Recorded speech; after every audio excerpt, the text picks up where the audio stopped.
Hello दोस्तों, maths करनी YouTube channel में आपका स्वागत और अभिनंदन है। आज हम पशु परिचय भर्ती के अंतर्गत दिन विज्ञान में परमाणु का टॉपिक शुरू करेंगे, ठीक है। और यदि आपको ये कंटेंट अच्छा लगता है तो आप इस चैनल को प्लीज़ सब्सक्राइब कर लीजिए और अपने दोस्तों के साथ शेयर भी कीजिए।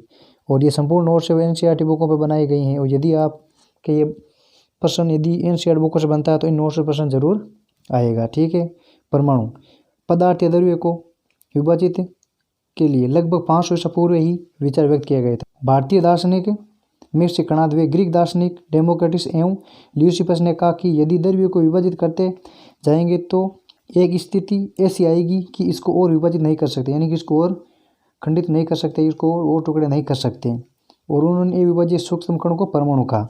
भारतीय दार्शनिक पकुदा कात्यायन ने कहा कि ये कण सामान्यतः संयुक्त रूप में पाए जाते हैं, यानी एक दूसरे के साथ जुड़े हुए पाए जाते हैं, जो हमें द्रव्य के भिन्न रूपों में प्रदान करते हैं, यानी कि एक दूसरे के संयुक्त रूप पाए जाते हैं जिससे हमें द्रव्य के भिन्न रूप दिखाई देते हैं या मतलब इसको दिखाई देखने को मिलते हैं। जैसे कोई पदार्थ है जो उसको हम संयुक्त रूप में कण पाए जाते हैं, उसके बाद हम उसको देख सकते हैं, क्योंकि कण तो बहुत ही सूक्ष्म कण होते हैं, इसलिए हमको देख नहीं सकते कणों को। तो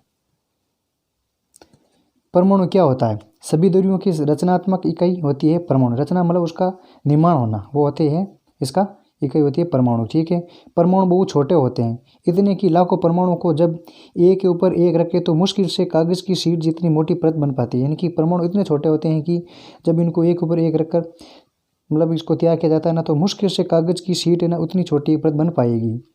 परमाणु त्रिज्या को नैनोमीटर में मापते हैं, यानी कि परमाणु त्रिज्या को किस में मापते हैं? नैनोमीटर में। यानी कि 1 नैनोमीटर बराबर 10⁻⁹ मीटर होता है और 1 मीटर बराबर होता है 10⁻⁹ नैनोमीटर। हम परमाणु के बारे में इसलिए सोचते हैं क्योंकि पूरा संसार है वो परमाणु से बना है, ठीक है। चाहे हम उन्हें देख नहीं सकते हैं फिर भी विद्यमान है। अब हम आधुनिक तकनीकों से भी परमाणु देख सकते हैं, यानी कि जैसे सूक्ष्म दृष्टि से हम छोटी छोटी चीज़ को भी देख सकते हैं। अब देखो अलग अलग उदाहरण दिए गए, इनकी त्रिज्यों के बारे में बात की गई, ठीक है। सेब की त्रिज्या होती है 10⁻⁴, चींटी की होती है 10⁻3, रेत का कण होता है उनकी होती है 10⁻⁴, हीमोग्लोबिन अणुओं की होती है 10⁻8, जल अणु की होती है 10⁻9 और हाइड्रोजन परमाणु की होती है 10⁻10 मीटर। इनकी ये त्रिज्या होती है जो कि मीटर में मापी जाती है।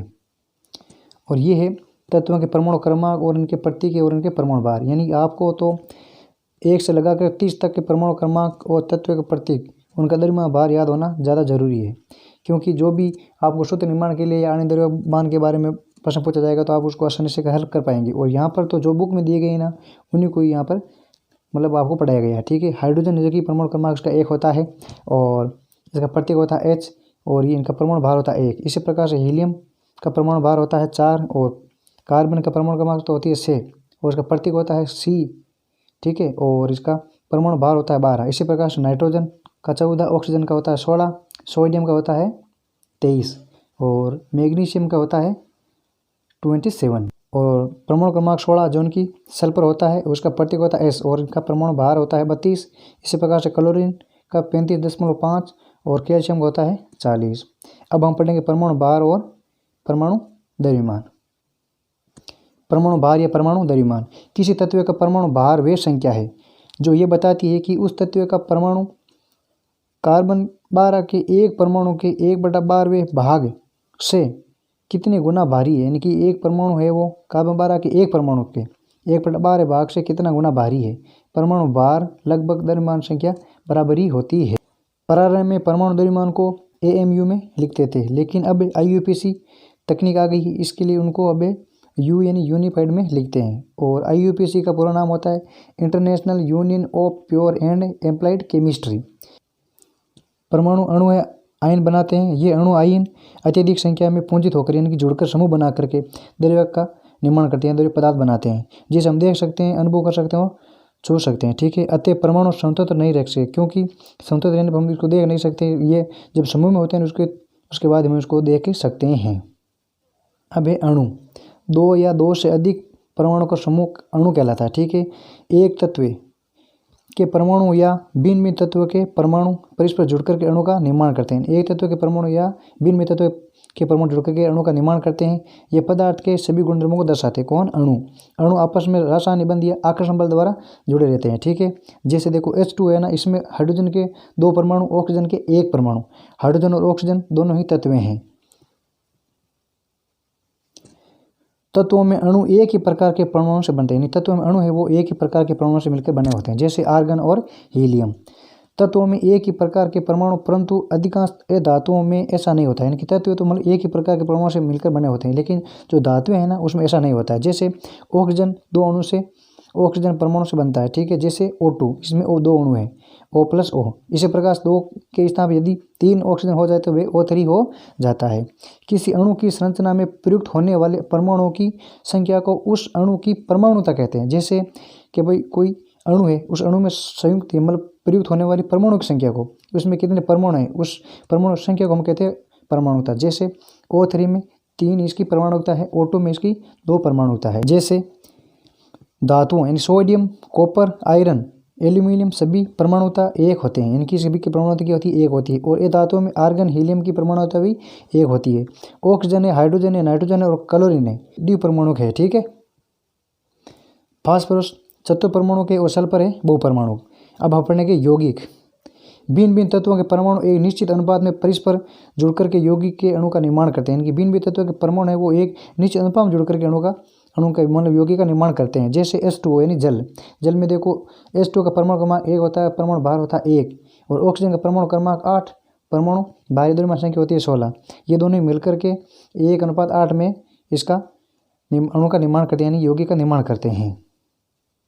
इसी प्रकार से अमोनिया, जिसमें इसका सूत्र होता है NH3, और नाइट्रोजन का परमाणु संख्या होती है 7 और इसका परमाणु द्रव्यमान भार होता है इसका 14। इसी प्रकार हाइड्रोजन की परमाणु क्रमांक 1 और इसका परमाणु भार भी इसका 1 ही होता है, और इसके साथ 3 है वो इसकी परमाणुता जुड़ी है, इसलिए इसको 14:3 में लिखते हैं, और इसका 14:3। कार्बन डाइऑक्साइड में C+O2, जिसमें C का परमाणु भार 12 और ऑक्सीजन का परमाणु भार होता है 16। इन दोनों का अनुपात होता है 3:8। इस प्रकार से यौगिक का निर्माण करते हैं। अब आयन, एक आवेशित परमाणु अथवा परमाणुओं का समूह जिस पर आवेश यानी कि जिसमें एक तो ऋणावेश होता है, एक होता है धनावेश, वह कहलाता है आयन। आयन दो प्रकार के होते हैं, एक तो धनावेश, एक होता है ऋणावेश। जिस पर धनावेश होते हैं वह कहलाते हैं धनावेश, और जिस पर ऋणावेश होता है वह कहलाता है ऋणावेश, ठीक है। अब रासायनिक सूत्र किस प्रकार से लिखा जाता है उसके बारे में अध्ययन करेंगे। किसी यौगिक का रासायनिक सूत्र उसके संघटक का प्रतीकात्मक निरूपण होता है, यानी ये इंपॉर्टेंट बिंदु है, ठीक है। रासायनिक सूत्र लिखने के लिए महत्वपूर्ण बातें, तत्वों के प्रतीकों में उनकी संयोजकता ज्ञात होना बहुत ज़्यादा जरूरी है। आयन की संयोजकता अथवा आवेश संतुलित होने चाहिए, ठीक है। और आगे कि जब एक यौगिक धातु व ए धातु से बनता है तो पहले धातु को लिखा जाता है वो भी बाएं तरफ, उसके बाद लिखा जाती है ए धातु, वो भी दाएं तरफ लिखी जाती है। जैसे NaCl और CuO में Na तो होती है धातु जो कि बाएं तरफ लिखी जाती है, और Cl है वो ए धातु, इसको दाएं तरफ। इसी प्रकार से Cu कॉपर है वो धातु है, इसको बाएं तरफ लिखा जाता है, और ऑक्सीजन है वो दाएं तरफ लिखी जाती है। यौगिक निर्माण वो ऋणायन और धनायन मिलकर ही करते हैं। पहले हम पढ़ेंगे एक परमाणु जो धनायन होते हैं उनके बारे में, उसके बाद पढ़ेंगे हम ऋणायन के बारे में।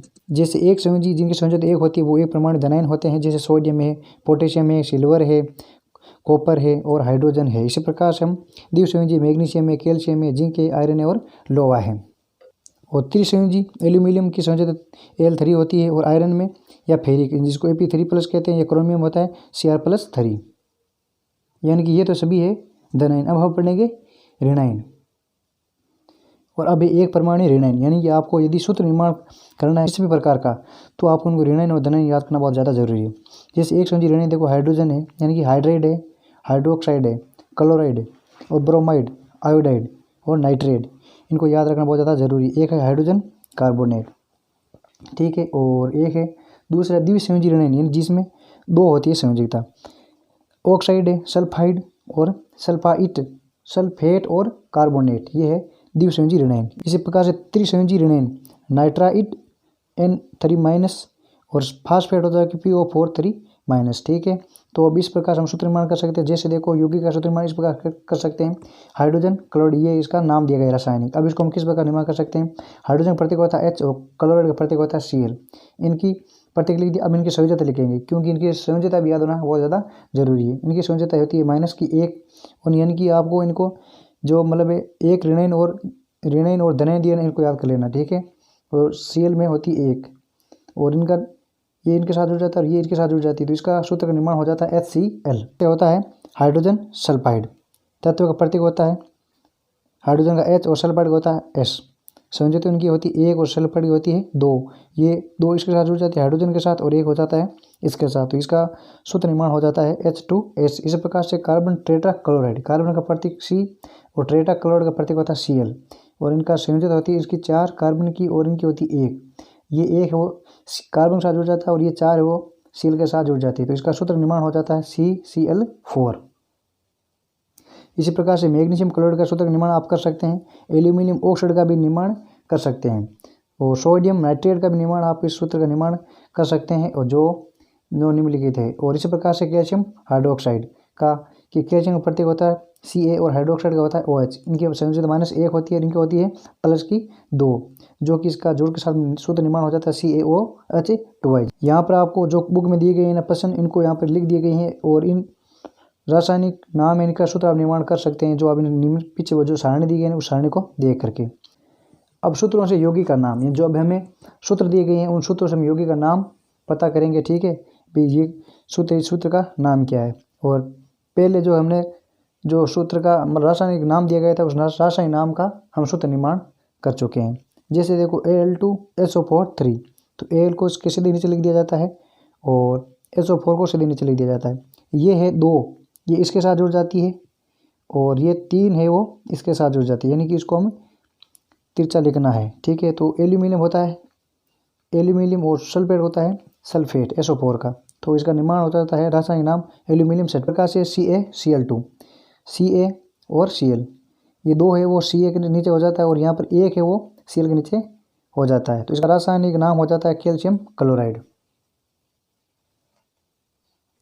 इसी प्रकार से K2SO4 का पर रासायनिक नाम प्राप्त कर सकते हैं, और KNO3 का भी रासायनिक नाम, और CaCO3 का भी रासायनिक नाम, यानी कैल्शियम कार्बोनेट, और KNO3 का होता है पोटेशियम नाइट्रेट।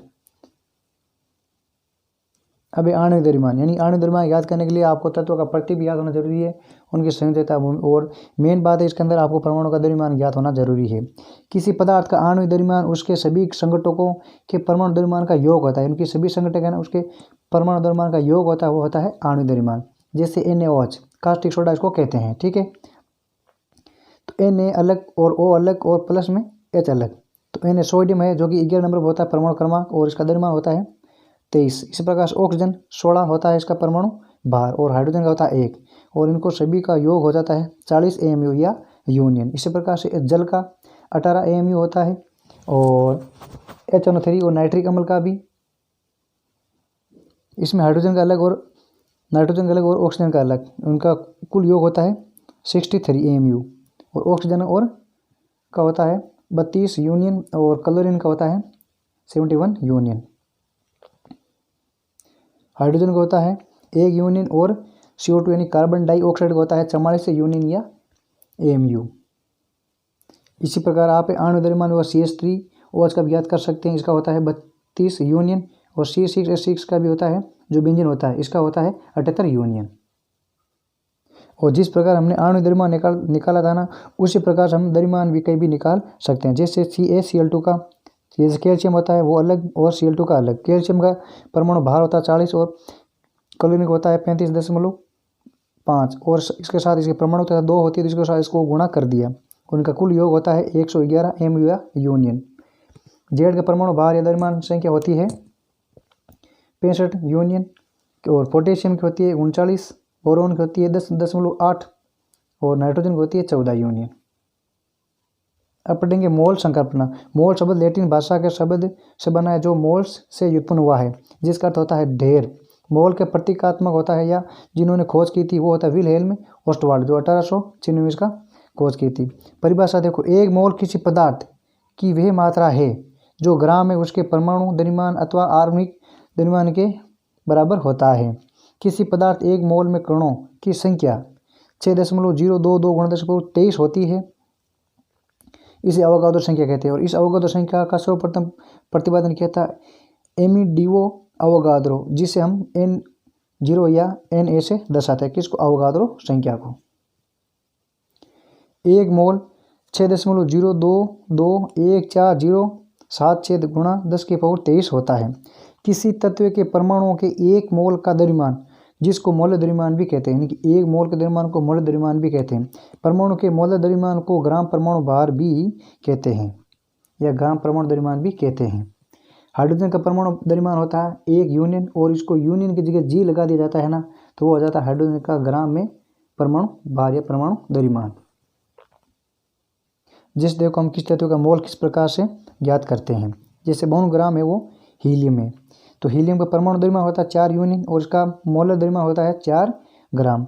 मोलों की संख्या निकालने के लिए सूत्र होता है दिए गए द्रव्यमान अपॉन में होता है मोलर द्रव्यमान, और इनका सूत्र होता है जैसे n बराबर m अपॉन m, और n दिए गए द्रव्यमान द्रव्यमान दिए गए है 52 ग्राम और मोलर द्रव्यमान इसका है 4, तो इसका मोलों की संख्या हो जाती है 13।